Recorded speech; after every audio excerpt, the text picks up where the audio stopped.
guys, today I'll be looking at this lovely 2016 Range Rover Sport. This is the 5 litre supercharged SVR, so the pinnacle trim level in the sports lineup. This is the L494, so arguably my favourite shape of Range Rover Sports. And these came out for 2013 model year. You had the sort of regular run-of-the-mill SDV6s and sort of the later 2 litre cars, etc. And then you also had the 5 litre supercharged autobiography. This is the supercharged SVR, so it's the full fat sport and performance trim level of the sport lineup. These came for 2015 model year and run up to 2017 for this particular shape, and then they carried it on from the L494 facelift. And yeah, absolutely stunning. This car is finished in Estoril Blue Special Metallic, which was a no-cost option on these SVR models, and it was the iconic colour. Straight away when you saw an Estoril, or as they also called it, Tanzanite Blue Sport, you knew straight away it was an SVR.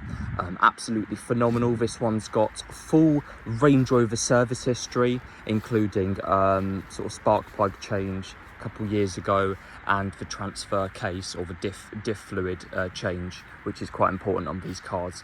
I mean, yeah, just has over 60,000 miles on the clock, just over, and it's absolutely lovely. You've got these xenon headlamps on the front with these LED DRLs, or LED signature, and obviously SVR is just a completely revised version of just the regular run-of-the-mill car. You obviously had the SEs, the HSEs, and then the autobiography. The SVR has quite a few features in terms of specification taken off the autobiography and placed onto the SVR, but yeah, overall just completely redesigned front end, back and side. You've got this very aggressive, much more aggressive front bumper with high gloss black inserts, the SVR badging, which stands for special vehicle, and then sort of Range Rover.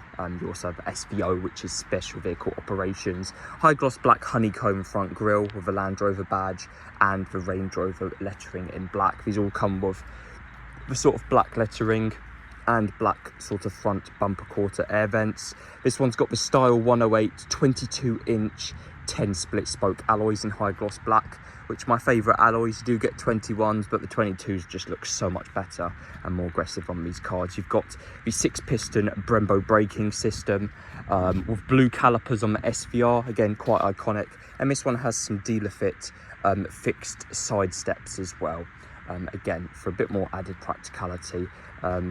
Usual sort of sport side skirt extensions, or the door claddings in body colour, and a redesigned side louver and bonnet as well, with the upper bonnet vents here, again in high gloss black with a Range Rover logo embossed onto the plastic. High gloss black mirrors, window trim, and privacy is an option on this car. Like I said, autobiography spec.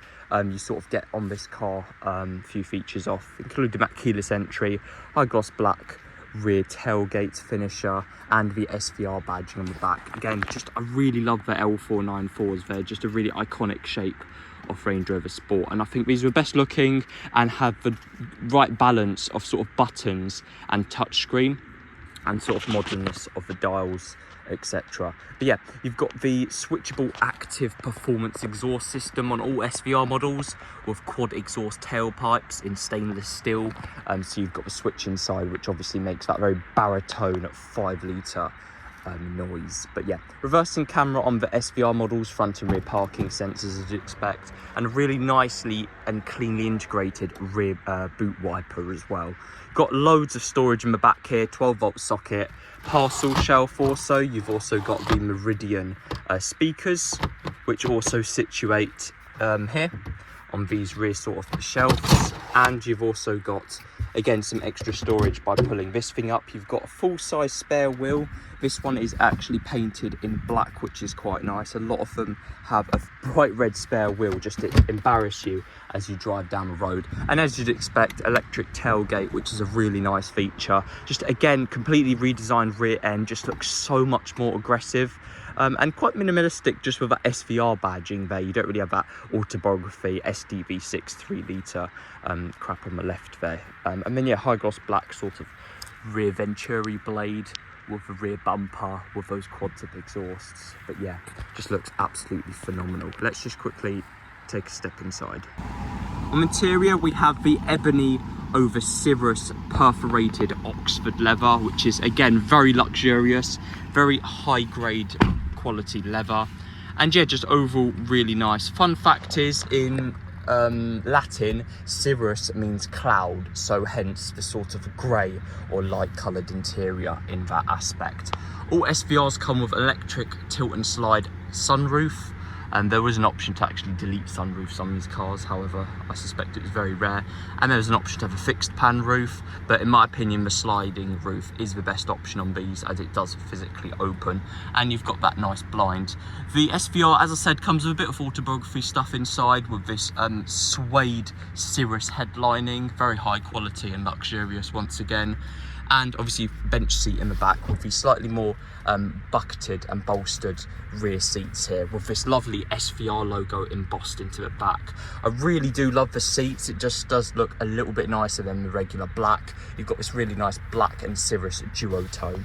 Got 2 cup holders here, 3-zone climate control on the SVR models with heated rear seats, and you've obviously got your individual temperature adjustment. You've got 12-volt socket as well, auto and flow direction for the feet and middle section there. But again, really lovely, just really nice high quality materials. Dark engine turned aluminium etched finisher on the SVR models and autobiography models.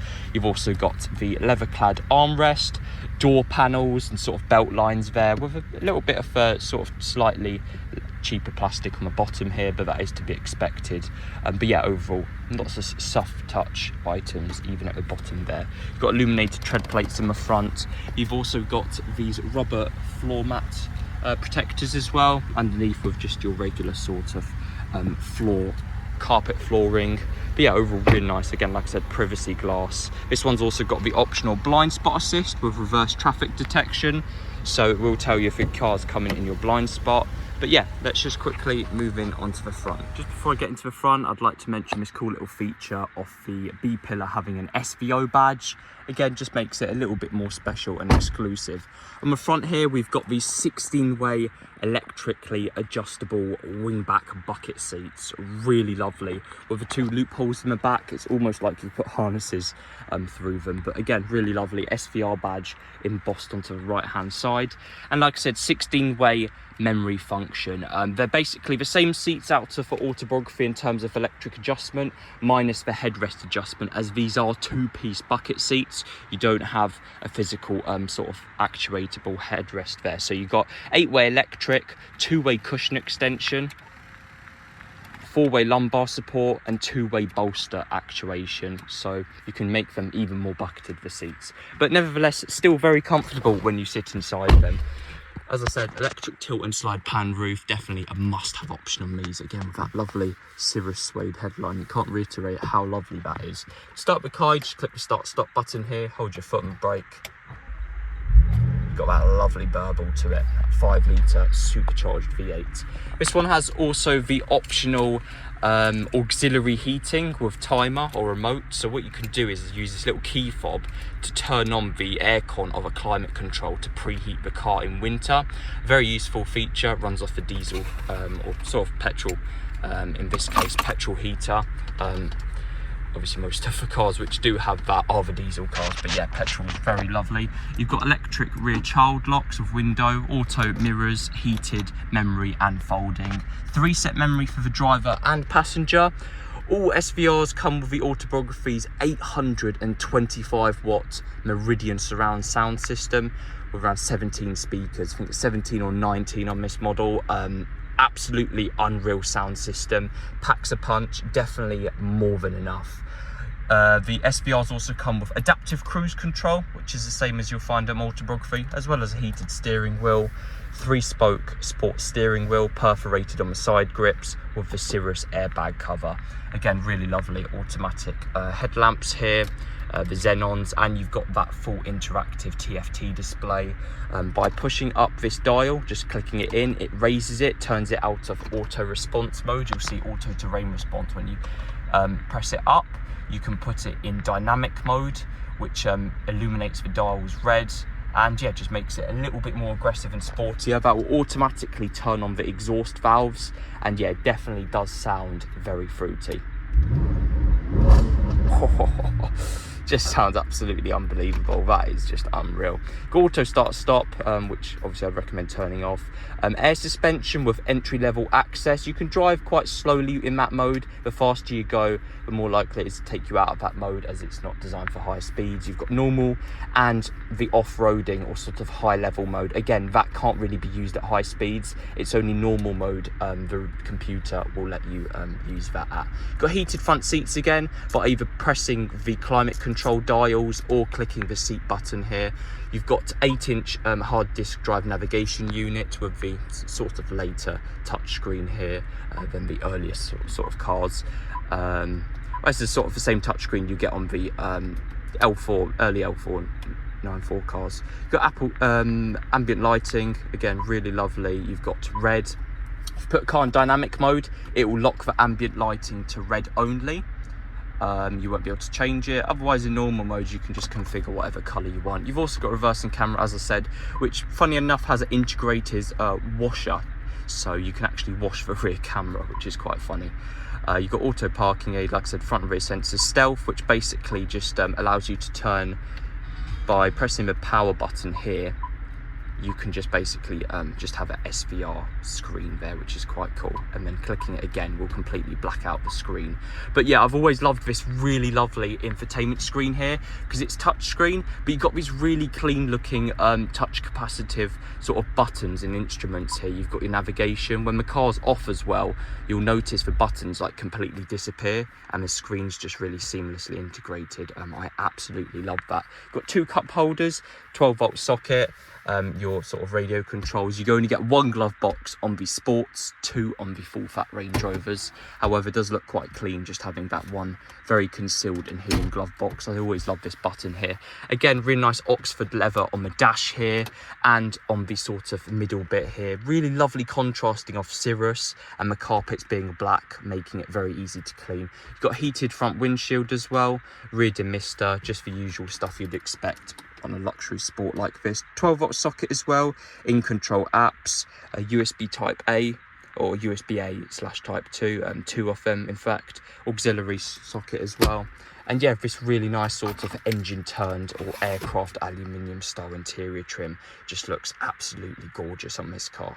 Let's just quickly moving on to the engine. Underneath this gorgeous engine cover lies a 5-litre supercharged V8 with 550 brake horsepower. So this is Range Rover / Jaguar's famous AJ133S, meaning it is supercharged. Absolutely phenomenal engine, iconic, very famous and popular amongst the Range Rover and Jaguar community. And yeah, it just sounds absolutely phenomenal. Let's just quickly take it out for a test drive. Hey guys, today I'll be test driving the SVR. So yeah, obviously an absolute animal to drive. The moment you turn it on, you just get those cracks and burbles. It's just a absolutely unbelievable car to drive.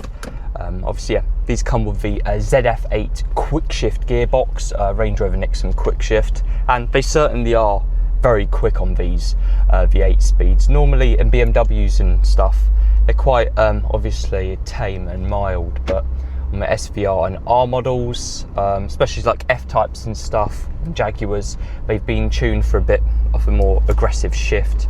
But yeah, just absolutely unbelievable car to drive. I can sort of see why SVRs are so popular, because, you know, just a really lovely looking car, very sporty and relatively luxurious at the same time. You know, you've got a lot of nice features, adaptive cruise control, which to be honest shocked me, being standard on an SVR model. Yeah, absolutely phenomenal. Obviously you put in dynamic mode, car's already warm, it's obviously very hot outside, 30 degrees, got some really good weather now. But yeah, pan roof open, just looks absolutely stunning. You get so many looks in these. Obviously people think you're sort of a gangster almost when driving these cars, but yeah, just unbelievable. I just absolutely love interior on the L494. I think they've hit on the nail on the head. I'm not so much of a fan of the newer shape sports. I think they've just lost a little bit of their design and flair. They're just a bit of a sort of round slab of, you know, just a round slab of metal really. but these L494s just look so gorgeous, especially these SVR models. It's definitely night and day in terms of design compared to the regular 5-litre supercharged autobiography, which obviously doesn't have as much power still. But yeah, ZF8's also got an S mode for the gearbox, which has a bit more aggressive shifts and will lock the paddle shift mode in. So if you want to drive in manual mode, it will lock it in manual mode with the paddles, which again, really lovely. You can either shift with the gearbox, with the gear stick, or the paddle shift. But yeah, we'll just kick it down a gear, second gear, and then just give it a bit for the beans.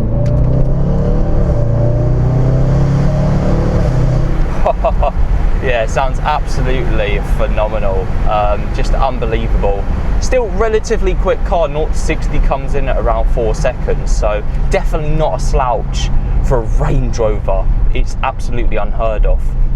But yeah, we're just going to give it another quick bomb in a second here. So we'll just give it a quick bomb here in sport mode with a paddle shift, sort of first gear pull.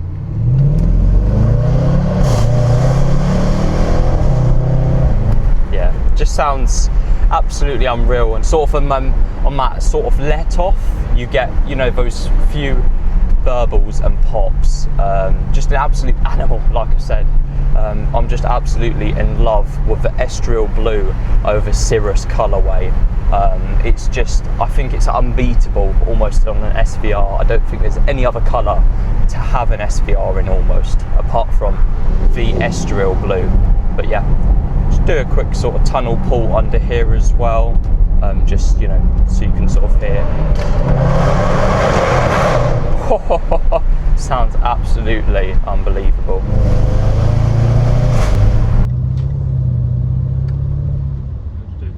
Another slight quick pull. Yeah, just a cheeky little pull. Absolutely animal to drive. Absolutely animal. Yeah, just really lovely. Just love everything about this car. Adaptive cruise is also quite a useful feature to have with the sort of forward collision intelligent emergency braking. So it will sort of brake for you if you do get close to a car whilst using that cruise control, which again, quite a practical feature, and for a car it's 2016, it's actually quite good. Yeah, just those upshifts are absolutely unbeatable on these 5 litres. To be honest with you, I'd rather have this instead of an X5M with its 4.4. I just think the AJ133 has a bit more character to it than its sort of Audi and BMW counterpart, really. And again, like I said, what I said before on the L494, it's just a bit of a nicer looking car. I've not been in one for a while, and it definitely is refreshing to see the old school interior, and you know, blind spot assist, just a lot of nice safety features to have in the car. But yeah, hope you guys enjoyed the video, and hopefully it gave you a bit of insight onto the L494 SVR.